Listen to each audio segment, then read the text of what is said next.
The age-old debate, real estate versus the stock market. It's the ultimate financial showdown, right? You hear these passionate arguments from both sides, but what do the numbers actually say? Today, we are going to skip the hype. We're going to follow two investors who start at the exact same point and track them over 2 decades to see which path really builds more wealth. This quote just hits the nail on the head. It perfectly captures the blind spots in this whole argument. See, one investor is going to completely forget to tally up all the hours of work they put in, while the other, they're going to forget to count the zeros that can magically appear thanks to compounding. We're going to follow both of them and see how those little details they missed, well, they change absolutely everything. So let's meet our two contenders. We're going to call them Jake and Marcus. They're about to make this huge choice with the exact same amount of cash, and it's going to send them down two totally different financial roads. Okay, so to keep this a fair fight, Jake and Marcus are basically financial twins. Both have saved up 50 grand, both make $55,000 a year. Jake, he takes his 50K and uses it for a down payment on a $250,000 rental property. Marcus, he takes his 50 grand and puts it all into a simple, straightforward stock market index fund. Right from day one, there's this massive difference in how this feels. Jake's investment is, well, it's real. He can drive by it, he's got keys, he can tell his friends he's a landlord. Marcus, on the other hand, has a number on a screen, a confirmation email. You can't exactly show that off at a dinner party, right? So socially, it's not even a contest. But as we're about to see, our feelings and the cold, hard math of finance rarely tell the same story. For the first few years, Jake feels like an absolute genius. I mean, those rent checks are rolling in every month. But let's look past that initial buzz and really break down the true financial picture of being a landlord. Okay, so let's do the simple napkin math that gets everybody so excited about real estate. Jake's tenant pays him $1,800 a month. His mortgage is $1,330. That leaves $470 in his pocket. Looks like pure profit, right? Well, that very attractive number is really where our story begins. Because in reality, that rent check gets eaten alive by a dozen other things. You got to account for vacancy, times when the property is sitting empty. Then there's routine maintenance and the big ticket items. We're talking new roofs, new HVAC systems. Those are guaranteed future costs. And when you add in taxes, insurance, and the cost of your own time or paying a manager, the picture changes, and it changes fast. And this table right here shows you the dramatic result.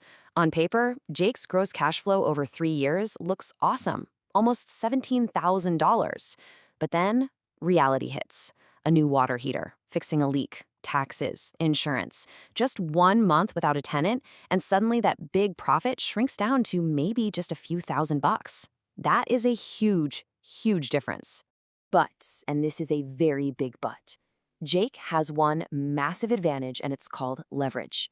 He used his $50,000 to control a $250,000 asset. So as that property value goes up, he benefits from the appreciation on the entire $250,000, not just his initial investment. This right here is real estate's superpower. Okay, let's jump forward to our first major checkpoint and see how this all plays out. A full decade has passed. Jake has been dealing with tenants, toilets, and repairs, while Marcus has been, well, he hasn't been doing much of anything. So after 10 years of hard work versus patient waiting, who do you think is actually ahead? And just to get our bearings, we've covered that initial decision and the first few tough years.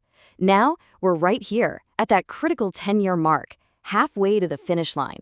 Meanwhile, Marcus's portfolio has its own superpower working in the background, compounding. It's like a snowball rolling downhill. His initial investment and all his little contributions are earning returns. And then those returns start earning their own returns. It's this quiet, invisible force that starts off slow but becomes unbelievably powerful over time. And here it is, the first major surprise of our story. After 10 years, their net worth is shockingly close. It's almost identical. But just look at what it cost them to get there. Jake is carrying over 160 grand in debt and has sunk hundreds of hours into managing his property. Marcus, 0 debt. And he spent, you guessed it, 0 hours. The scoreboard might look the same, but they played two completely different games to get there.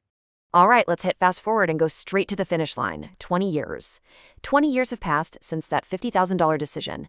The final numbers are in, but what's way more important than who has a little more money is understanding the totally different journeys they took to get there.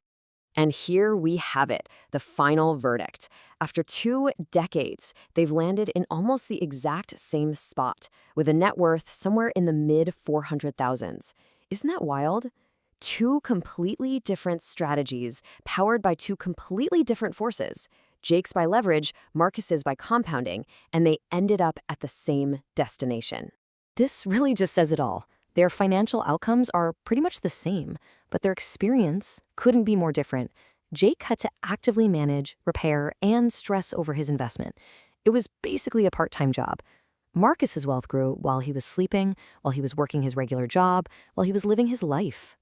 So now that we've followed their story, let's zoom out and look at this a bit more strategically. What are the fundamental strengths and weaknesses you need to think about for your own situation? See, each path has its own unique power. With real estate, it's that incredible leverage we talked about, plus some major tax breaks that stock investors can only dream of. But with stocks, it's all about radical simplicity and instant diversification. With just one click, Marcus owned a tiny piece of the entire economy. And let's be honest, both come with serious risks. Real estate is illiquid. You can't just press a button and cash it in tomorrow. And all your wealth is concentrated in one building in one city. But stocks have their own demon, volatility. That gut-wrenching feeling of watching your life savings drop 30% in a month. That causes a lot of people to panic and sell at the absolute worst possible time. So, look, real estate isn't a bad investment. It's a misunderstood one. It can absolutely crush stocks under the right conditions. If you're in a market where the rents are high compared to the property prices, if you run it like a true business, and if you use advanced strategies like house hacking or 1031 exchanges, the numbers can definitely work out in your favor. Big time. So after all this, what's the real answer? Which one wins? Well, the most important thing to get is that this is the wrong question to be asking. The goal isn't to crown a winner. The goal is to understand the true nature of the choice you're making. The biggest mistake you can make isn't choosing stocks over real estate or the other way around. The real trap is choosing either one based on a feeling or a headline or something your uncle said at Thanksgiving without actually running all the numbers and accounting for every single cost, both in dollars and in your own time. The right answer for you depends entirely on your life, your goals, and your local market. So I'll leave you with this question. The next time you hear someone make one of those bold claims, that real estate is always better, or stocks are a no-brainer, just ask them this simple question. Because at the end of the day, the answer that includes everything is the only answer that truly matters.